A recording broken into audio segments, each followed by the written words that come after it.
Good morning বন্ধুরা, তোমরা সবাই কেমন আছো? আশা করছি সকলে খুব ভালো আছো। তবে হ্যাঁ, আমি খুব একটা ভালো নেই আর কি, সেই জন্য দিদা মুড়ি খাইয়ে দিচ্ছে। আসলে কি হয়েছে, আগের দিন অনেক রাত অবধি কীর্তন দেখেছি, তো কীর্তন দেখার শেষে খাওয়া দাওয়া করে এসেছি বাড়িতে, তো সেই জন্য একটু গ্যাস হয়ে গেছে। তাই সকাল থেকেই খাবো নাই বলছিলাম, তো দিদাকে বললাম তুমি যদি মাখিয়ে খাইয়ে দাও তো খাবো আর কি। তো সেই জন্য দিদাও মুড়ি খাচ্ছে, সাথে আমাকে ছেলেকে দুজনকেই খাইয়ে দিচ্ছে। দিদার হাতে খেতে না বেশ ভালোই লাগে। তো এখন বিয়ের পর তো সেভাবে খেতে পাই না, যখন পেয়েছি হাতের কাছে তখন সুযোগটা ছাড়বো কেন, তাই না? আর সত্যি বলতে সকাল থেকে এতটা গা উলট পালট করছিল, কি আর বলবো, কোনো কিছু ভিতর দিয়ে যাচ্ছিল না আর কি খাওয়ার। অনেকটাই বেলা হয়ে গেছিলো, তো সেই জন্য দিদা বললো যে আমি খাই দিচ্ছি, খেয়ে নিবি ঠিক। তো ওই যেটুকু পারলাম আর কি খেলাম, তারপর ওষুধ খেয়ে এখন একটু ভালো আছি। তো এখন এখানে যে জেঠুমাদের বাড়িতে চলছে মালা গাঁথা কীর্তনের জন্য আর কি। কীর্তনে যে মূল গায়ক আর কি, তাকে দেওয়ার জন্য বা সকলকে আর কি দেওয়ার জন্য মালা গাঁথা চলছে। কমিটি থেকে ওরা মালা নিয়ে আসবে, তবু আর কি জেঠুমা প্রত্যেক দিনই নিজের হাতে মালা গেঁথে দেয়।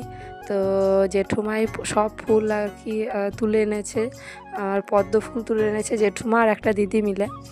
প্রচুর পদ্ম ফুল তুলে এনেছে।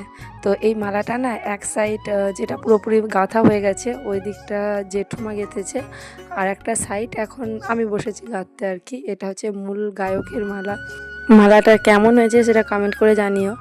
আর এখানে একটা দিদি আর কি, কুসুমদি পাশের বাড়ি, তো দিদিও গাচ্ছে, সাথে বৌদিও, সকলকে জেঠুমা একদম কাজে লাগিয়ে দিয়েছেন।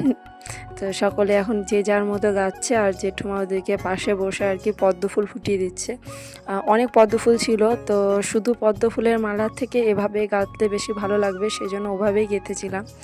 আর আমার মাও না আগে গাঁথতো, আগের বছর গেঁথেছিল, কিন্তু এবছর আর ফুল তোলার সময় হয়নি বা শরীরের জন্য আর এবছর পারিনি।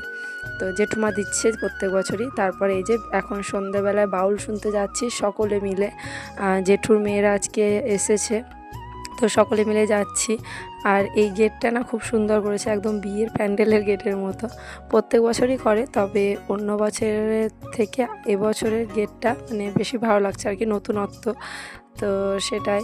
আর হ্যাঁ, মেলাও না বেশ বসেছে, তো ওখান থেকে না এই পনির স্টিক নিয়ে নিলাম আমি আর দিদি।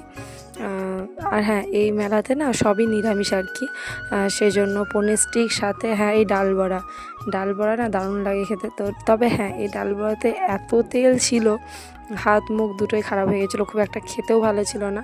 তো খাওয়ার পরেই যে এখন বসে বসে বাউল, তো সন্ধ্যে থেকে বাউলই হয় আর কি, ওই 4টে থেকে 8টা 8:30 অবধি।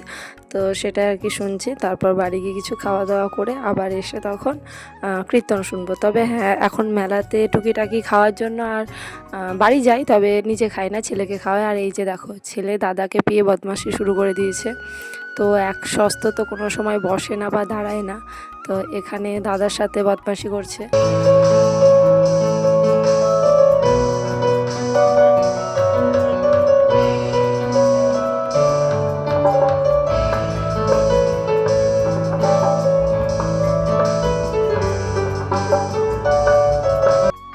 এই গানের বাজনাটা না খুব সুন্দর, তো সেই জন্য বাজনাটাই তোমাদেরকে শোনালাম, গানটা আর শোনানো হলো না। তো তারপর বাউল শুনে এখন বাড়ি যাচ্ছি, কারণ ছেলেকে তো খাওয়াতে হবে, ওকে না অতটা রাতে খাওয়াই না, আর আজকে আমিও খাবো না, তো সেই জন্য বাড়ি যাচ্ছি। বাড়ি গিয়ে ছেলে আমি দুজনে খেয়ে আবার আসবো। তো চলো, আজকের মতো টাটা, দেখা হচ্ছে পরে ভিডিওতে।